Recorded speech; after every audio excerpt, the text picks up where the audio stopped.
Hey guys, coming as my first Scream Queen, Season 1, Episode 3, Chainsaw, and you guys know that I've been pretty, in between with this show. There have been some things that I've really liked, and some things that I really didn't, and both of last week's episodes pretty much did that. I have to say, though, that this episode was a lot better than the first two episodes. I think this show is slowly getting better. Probably, like I said, like last week's episode, made me a lot more optimistic about the show. But in general, by far out of the three episodes, the best of the three. Um, it's not great yet, but there's a lot more of not having to take this show seriously. Because my biggest problem last week is that they would have moments you're not supposed to take seriously, and then they make you take the show seriously. This episode was strictly, mainly just a comedy. There really wasn't anything in this episode taken seriously. And it's not a perfect show yet. There were still some awkward scenes in this episode, which I will get into. But overall, I think out of the three, like I said, this was a much better episode. I was much more impressed by what we got in this episode than I was with the first two episodes. Especially the character of Grace. And I'll get into that. Starting off with the first scene, which I thought was pretty funny. Basically, Zayday and Grace, they're going to a grocery store, basically because they want to get food, because of, them living under Chanel's rule. They don't really get to eat anything. Neither do the Chanels. Apparently they eat cotton balls, which I thought was pretty funny. But basically, Zayday tells Grace that Pete is always giving her the creeps. He has a bizarre obsession with the Kappa house, and basically tells her to stay away from Pete. But Grace, doesn't think he's the killer. And Zayday says that she has to promise her from now on she won't go anywhere alone. They will stick together. And basically, they get a bunch of snacks since there's no food anywhere in Kappa Kappa Tau. And basically, they talk more about food, and Grace is about to get something. But then she sees the Red Devil, obviously freaks out, gets out a gun, but Zayday knocks down the Red Devil with a shelf. I thought that was pretty funny. The clerk comes in, asks what happens. Zayday says to call the police. She unmasks the killer, and it's Eugene, who basically is this kid in her psych class. He's obviously freaking out. He has no idea what's going on and why they're after him, and he's obviously not the killer. And I thought this was a really great first scene, especially for Zayday. I really am starting to like Zayday more. Last week, I found her kind of out of place, but this episode, I really liked Zayday as a character. I thought she was very funny, and I really saw that here. My only complaint with this is that I'm really not a fan that they're not using the full intro. If you guys know, there is a full intro for this show. Ryan Murphy leaked it online, and they have yet to show it. And I don't know if they ever will, which I hope they do because it's a pretty badass intro. But anyway, I'm not going to complain about that. Basically, Chanel's wondering where all the dead bodies are going, specifically Chanel 2, who she doesn't know if she's dead or not. And Chanel number 5 says she's not the killer and was just bored that she came to look at Chanel number 2's body. And something I will say in this episode that was a lot better was the dynamic of the Chanels. We really get a divide in them in this episode. Like I said, my biggest problem is that they didn't seem distinctly different. Oh, they seem very different in this episode. You really see some differences from the characters, and I definitely really like that. And I don't care, it's like a sudden personality switch. It works better when you have a divide and when it's not just them copying Chanel. They're not interesting this way. Chanel number 5 here, I think has potential to be the killer, because one, she says she wants people to focus less on the killer and more on having sex with frat guys, and she tells her people are going to start noticing she's missing and start snooping around. She seems to be the one person the least concerned about the killer, so I definitely am starting to think that she possibly is the killer. So, like I said, Grace is a character that I think is starting to gel a lot better into the show, and this next scene really proves that, because Zayday and Grace go into what was Chanel's room. They see what Grace thinks is a stain on the floor that's obviously blood, but because this show is about clueless teenagers and they're being clueless, Grace is oblivious about it, and Denise says, of course, it's blood. It's almost always blood. And Denise in this episode had me dying so many points. Such a great character. Niecy Nash is killing it, and she's one of the best parts of this show. Basically, she has this chemical that reacts to blood, which Zayday is surprised about. Since Denise doesn't carry a gun, which I think is pretty funny. And she talks about how it also gets rid of horseradish. She starts to go on and on about this story, about how she uses horseradish on her how she doesn't like horseradish on her sandwich. And basically, she says it's weird no one's looking for Chanel number 2, especially after her last tweet that said she was being murdered. And Grace says that Chanel's claim that number 2 had a nervous breakdown and went home. And Denise says definitely a killer, and she's telling him that they're idiots and everything. It's very, very funny. And Chanel number 2 is obviously killed, but here's the thing. Grace says that number 2 is still posting on Instagram, so she has no idea. She does not think that Chanel number 2 is dead. And I don't think she's dead either. I really don't. Ryan Murphy confirmed that we will see Ariana Grande again. I don't know if it's going to be in a flashback or if she really is alive, but I'm going to say right now, I don't think she's dead. I'm going to say that. And Denise offers to tag along, basically. They decide to go to Chanel number 2's house, and Denise decides to tag along, but they don't go with her, and basically, when they get out, they see that everyone is claiming that they're not a Kappa, so the killer won't come after them, which I thought was pretty smart. And Chad and Earl are talking about Boone's supposed death. It's as over the top as you can imagine. Chad in this episode, I'm really loving him as a character. One of my favorite characters on the show, I have to say. I love how seriously he played. Like, the thing I love about his character is that he's one of the characters that best understands this show. Every line of dialogue, he says it so seriously, and he takes it in this serious manner.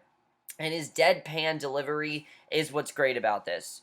So, basically, he's talking about how Boone's supposed death, and he says it'll take weeks to get over, and Chanel comes over to comfort him, but he clearly wants nothing to do with her, and he says he wants to have sex with her, but he can't since she was scared of his killer remarks. And the funniest thing about this is that he's not upset that they're not together, he's upset that he can't have sex with her. And she says she wants him to not have sex with as many people, and he, says that it's torture. She asks if he loves her, and he says he doesn't even know if he can have sex with her. He breaks up with her again. Again, he breaks up with her when they already were broken up, which I thought was pretty funny. And tells to pray that all the pledges get murdered so she can get popular again. And he says him and Earl need to mourn. And Chanel number 3 is then questioned by Sam, one of the pledges, who gets a lot more to do in this episode.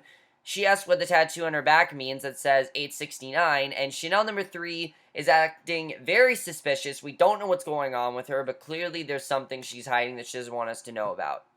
So Munsch, who I also thought was a lot better in this episode, welcomes everyone to the Take Back the Night rally, and basically, she talks about the investigation of Tiffany, and she says Boone has been ruled as a suicide, which Grace thinks is insane. I thought it was funny that Grace, people don't slit their throat. I thought that was pretty funny. And Munch says that there's no killer and the university is as safe as ever. She says after the attack on Eugene, she feels the school mascot must be changed. Instead, they will highlight a must be changed. And we realize that the school mascot was the Red Devil, which I think was pretty funny. The new mascot is Coney, which is literally just a dancing ice cream cone, which everyone finds very stupid, and I love how nobody was into this at all. She's just like, let's not, nobody really cared about this. They all thought it was really stupid, and I thought that was definitely very funny. So she calls them all a disgrace, and I think Munch was a much funnier character in this episode, mainly because they gave her a lot more to do in this episode, and what they gave her to do was very funny. So Grace, Denise, and Zayday go to Chanel number 2's house, and we find out her real name is Sonia, and her parents have not heard from her at all, and Denise, and basically, her parents are the definition of spoiled rich, basically a definition, and Denise asks if she's hiding in their house because it's so big. Literally, their house is like a huge mansion when they have supposedly just one daughter, and they talk about how someone could be posting on Instagram for her, and they find out that she had a drinking problem, and that she had been going to rehab, and Chad calmed her down. Yes, Chad basically had been having sex with her the whole time, and basically as much as he was with Chanel, which I thought was definitely very interesting that we found that out. And then we get to what I felt was the weirdest scene of this episode. I really loved almost every scene in this episode. The bizarre scene for me was the film class scene. What was that? I understand that they're trying to get us to suspect every single person on the show, and it's trying to be like, you can't trust really anyone. I understand that. But what they did with Wes in this episode, in this scene, just felt so out of character. I get that he'd wanted to teach this film class to, protect Grace and keep her safe. Okay, that's fine. But then when he's showing them the Texas Chainsaw Massacre, I mean, this was just weird. I understand that it goes with the episode, but it just felt very, very strange to me, and I get that they're trying to make us suspect everyone, but the funniest, I do find it pretty funny that Gigi doesn't think anything of this. She just thinks, oh, he's just showing a movie. Everyone else is traumatized out of their minds, obviously, and basically, he does go on. I did like what he said, how he talks about despite the attack, Sally survives in the end, but does she, aren't we all running from the chainsaws in her past? But Gigi talks about what, asked what any of what he just said meant, and he says they've all been traumatized, and he said he's just a father looking out for his daughter. My biggest problem with the show right now, honestly, is Wes's character, because I think he's playing it way too seriously. There's a difference between reading ridiculous dialogue and saying it's serious, and reading it, as straight man delivery. And then there's just going over the top and being serious about it. I don't think the character of Wes, he feels like he's on a different show. He feels like he's on a much more dramatic show. I don't really get much humor from him, and I'm not really happy about that. But basically, Gigi tells him that she's starting this neighborhood watch, and he tells her that they will discuss it over coffee. And Munch then comes in, obviously, who has feelings for Wes. She asks how his class went, and he says she might have to put him on full time. She asks Gigi to come to her office to talk later, and basically that's what happens there. Then we get a scene that we'd only see in this kind of show. I mean, I don't really think we've ever seen anything like this in a normal show, but obviously this isn't a normal show, so I can't say we'd see this in any other kind of show. We get a monologue from Coney, the mascot we just made. And he talks about how he's a nobody named Aaron Cohen and how no one really liked him, but now he's extremely popular and everyone loves him and never wants to take off the costume. But before that can happen, the Red Devil comes after him with a chainsaw, and Coney puts up a fight, but the Red Devil still slits his throat with a chainsaw, and that was pretty awesome, I have to say. Only on this show will we get something that ridiculous, and that's something that I really do love, is that the show's realizing that this show is ridiculous. It is a ridiculous show, and that's something that I thought was very funny. I definitely really enjoyed this, especially that he wanted to be, he enjoyed the costume and never wanted to take it off, and then gets murdered. I found that to be very ironic and very funny, and that's the kind of stuff that I want to see in this show, funny stuff like that. So Hester, who, like I said, is becoming one of my favorite characters on the show, becomes even more of an interesting character in this episode. I really love what they did with Hester here. She goes into Chanel's closet, and she starts trying on her clothes, and Chanel catches her, tells her how important the closet is to her, and basically she gives her a brief, history lesson on what happened with her clothes, and Hester confesses that all she wanted to be was a fashion girl growing up, and then tragedy struck when she had severe scoliosis that gave her the neck brace, and basically, Chanel decides to give Hester a makeover in hopes to win back Chad, because obviously Chad said that she's being portrayed as this horrible girl that's not treating the pledges right, and she's thinking that this might help her turn around. Even though, she doesn't really care, she wants to do it basically to win back Chad. So, basically, then we see that Munch and Gigi are playing tennis for some reason. I don't understand why they were playing tennis, but Munch tells Gigi that she feels they've made a big difference to the girls in, Kappa so far.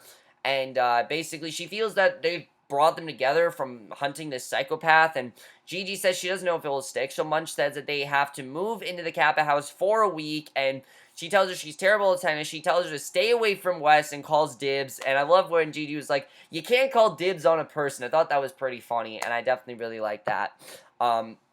So, Chanel number 3 then decides, now that Sam is starting to suspect her, she should probably try to be friends with her. So she tells her that she doesn't just want to be friends, she wants to be, I think she called it bestie allies, or something like that. I don't remember what it was called.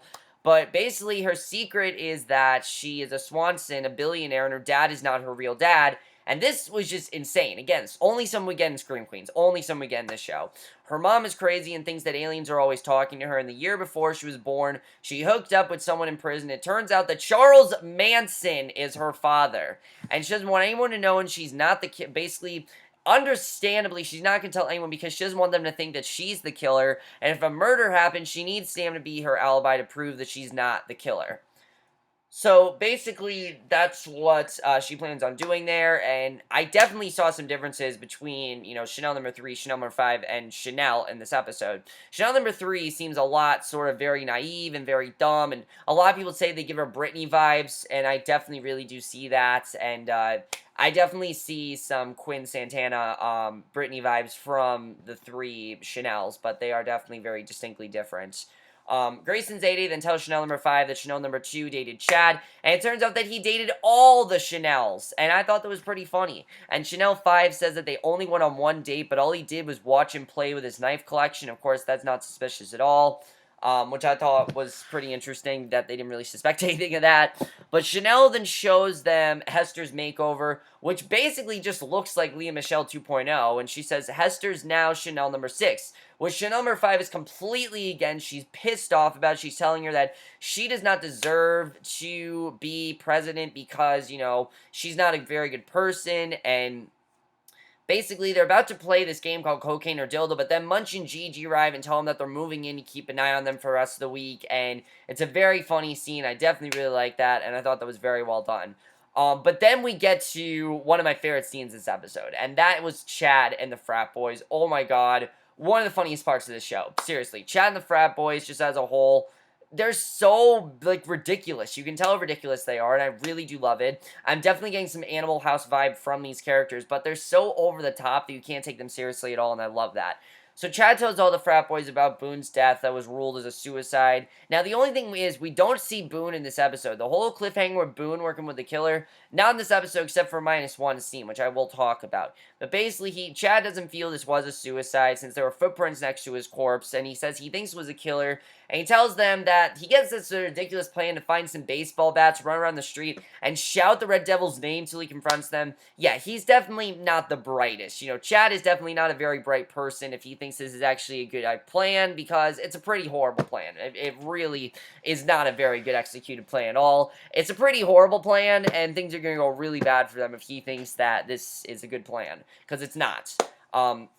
So Grace then goes to see Pete. She apologizes for not responding to his messages and that she thought he was a serial killer. And she says he was mistaken. She thinks Chad is the killer. And she talks about how Chad has had sex with every girl in Kappa, and he says that's not news. And she says he sees people as objects and has a knife obsession.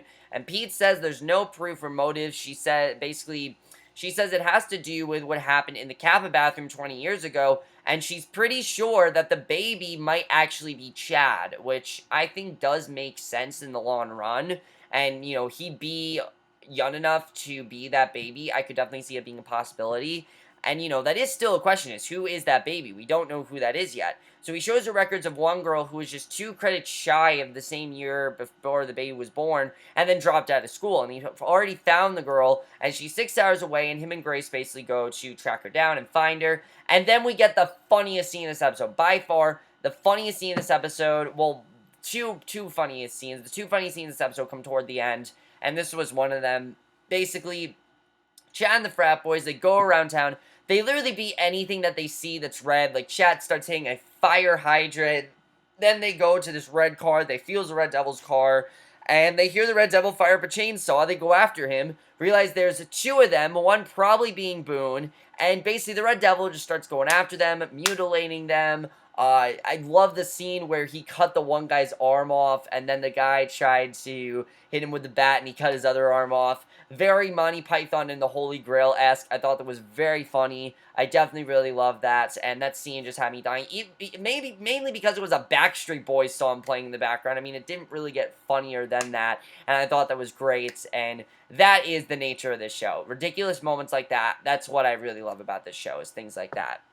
So Denise is patrolling downtown. She finds Zayday, and she says she needs to talk to her, offers to give her a ride, and then she handcuffs her to her car because she actually suspects that Zayday might be the killer. And I will say, some of the stuff I can understand. Some of the stuff I can understand why Denise might think this, but some of it is just downright, no, that's not true. It goes with Denise's character, though. Denise obviously is not good at her job. We know this. Now, the first piece of evidence, how she plans on challenging Chanel for president, and what better way to kill her than murder, what better way to beat her than murder her. That I can understand. I can understand that part right there. The second piece of evidence, this doesn't really make a lot of sense, is from Best Buy, the same Best Buy that her, friend Shondell worked out, and Zayday said she was inside when basically Shondell got murdered.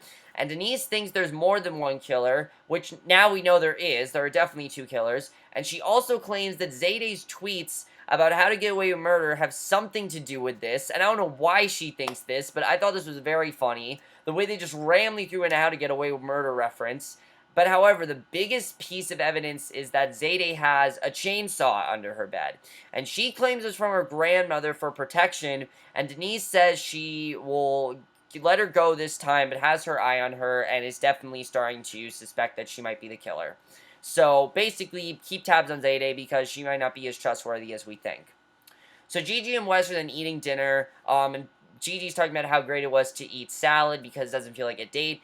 It also doesn't feel like a date because Munsch is third wheel, and she tells him that Gigi and her are roomies now. She says she's happy she tagged along, and Zayday prepares for the killer to enter her room. She keeps grabbing this chainsaw. I couldn't really tell what she was doing, but she gets up and Wes sees her and asks where Grace is, and she says she doesn't know, and Wes says her tracker says she was in the house, and basically excuse me, he tracks her phone. Basically, we realize that he tracks Grace's phone, and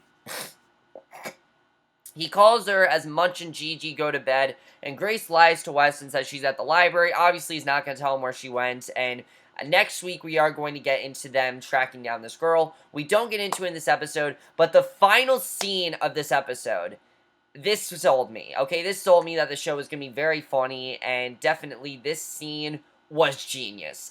This scene was just great. Especially because I haven't really been liking Munch as a character. This was the scene that got me to really love Munch. Gigi and Munch then go to bed. Munch tells her how she needs to sleep with a loud sound effect machine on. Literally just a loud sound effect machine. And Gigi asks she can turn it down, and Munch says there's no volume control. And they're as, creepy as sounds as possible. Probably the worst thing to happen to them right now. Worst for the sound machine to go off. And she asks what the noises are. Munch says they are whale distress calls, and she finds them very soothing, and she asks if there are other noises the machines can make. After showing her many noises, she sets it to slasher movie. Obviously, just sets it to slasher movie. And, Gigi decides to sleep on the couch because obviously she's terrified, but the Red Devil comes up to her, gets out the chainsaw. Wes gets out of the car. The Red Devil slashes his arm, has a really nasty cut, but I thought it was pretty funny. It was just a small cut and nothing else there. The Chanels and Sam get up, and they're obviously terrified. For whatever reason, Hester's not with them, probably because she's not officially Hester number 6 yet, because Chanel number 5 didn't agree to it. And Gigi tells them to get back to their rooms and call 911 when they look behind the couch. The Red Devil is gone. So Munch then asks what's going on, and, she's asking why they should be, why they're scared, and she heard, her sound effects machine. But Wes basically thinks that she's the killer, and that's how the episode ends. And you know what? I said it before. I think Munch definitely could be the killer, because we know that she obviously covered up what happened in the 90s murder. We know that she covered that up. We don't know why she covered that up all this time. Maybe she is the murderer. Maybe she's actually related to the murderer. I don't know. I really feel, though, that she is connected to the murderer. I don't know if she is the killer, but next week it seems like Gigi and Wes are going to try to prove that Munch is the killer. And this episode I thought was a lot better. Like I said, there were some things I just really loved in this episode. Gigi and Wes, I'm not really into them. I gotta say, I'm not really into the Gigi and Wes relationship. One, because I think Wes is just taking the show way too seriously and seems like he's just on a different show. Every time he speaks, I feel like I'm watching a different show. It's just, that's kind of how this is going to work out. And I don't know if this is going to become a regular thing.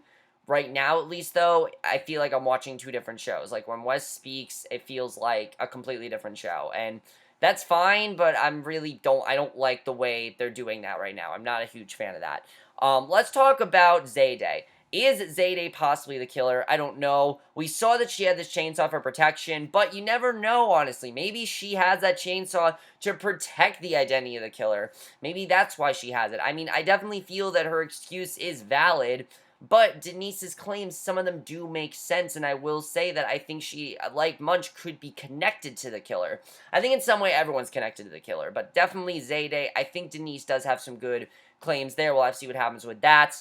Chad at this point could be the killer if he didn't have that whole thing with the two Red Devils. However, maybe the Red Devils could be someone he's working with. We know that Boone is definitely one of the Red Devils because obviously he's working with the Red Devil. So I'm assuming that the second Red Devil is in fact Boone. Could Chad be the baby that was born? I could definitely see it being a possibility. We'll have to see if he is. I'm not going to say he is or isn't yet, but I think definitely Grace's, claim could be very true. I could definitely see him possibly, being the killer.